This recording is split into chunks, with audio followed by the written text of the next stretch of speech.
When we talk about South American ecology, almost all the oxygen in the room goes to the Amazon basin. It dominates the continent's geography and our global attention. But right in our ecological blind spot, strung along the eastern coast, is an older, endangered ecosystem, the Atlantic forest. Evolving isolated from the Amazon, it historically stretched across 1.3 million square kilometers, covering a massive swath of eastern Brazil, spilling into Argentina and Paraguay. 150 million people live within this ecosystem's borders.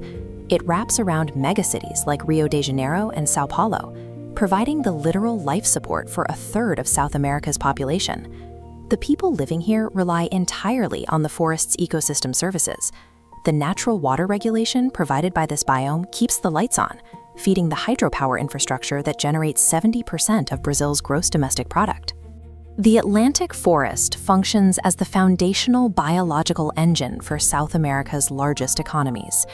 Despite its critical value, human activity has eliminated 88% of the original forest.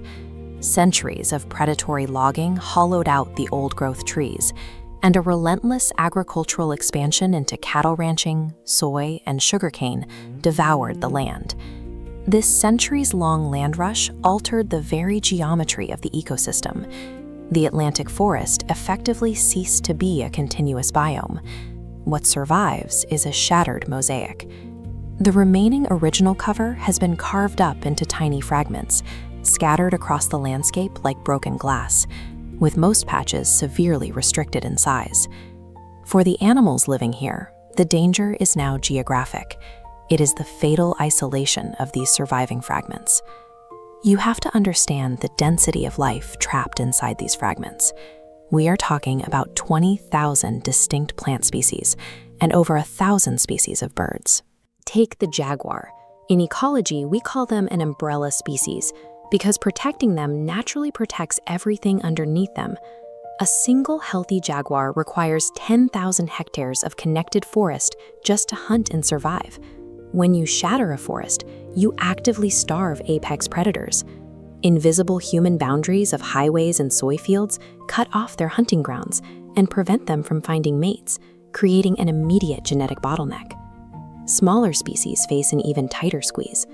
The cherry-throated tanager is a micro-endemic bird whose entire global population is now confined to an estimated 20 individuals, trapped in a single tiny pocket of forest in Espírito Santo. Whether you roam thousands of hectares or spend your whole life in a single canopy, fragmentation turns a rich biological habitat into an inescapable ecological prison. When 88% of a highly specialized habitat vanishes, the math suggests the vast majority of its unique species should vanish with it. Yet in the Atlantic forest, most are still here. This delay is known as extinction debt. When a habitat is destroyed, the resident species don't instantly vanish. They temporarily survive in the remaining fragments. But because those populations are isolated and genetically cut off, they are mathematically doomed to succumb over time. Mapped data shows this debt is coming due. The Atlantic forest holds the highest number of threatened bird species in Brazil. You can see extreme threat clusters running up the eastern coast, packed with red and orange squares indicating critically endangered wildlife. The high survival rate we see today is an illusion. These species are surviving on borrowed time, and their extinction is guaranteed unless we reverse the physical isolation of their habitats. Modern conservation efforts have moved beyond simply fencing off the remaining fragments. The work now centers on a more active form of ecological engineering, physically stitching the pieces back together. Organizations like the World Wildlife Fund and Brazil's National Action Plan are conducting landscape analyses to identify the exact critical parcels of private and public land required to bridge the islands. The goal is to restore 12 million hectares of native vegetation by 2030. Planting policy is shifting to support the science.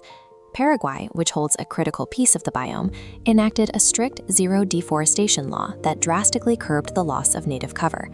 Saving the biome requires building living bridges to allow animals, seeds, and genetic diversity to flow freely across the landscape once again. We have hard evidence that reconnection works. In the upper Paraná region, improved habitat connectivity has allowed the jaguar populations to surge by 160% in just over a decade.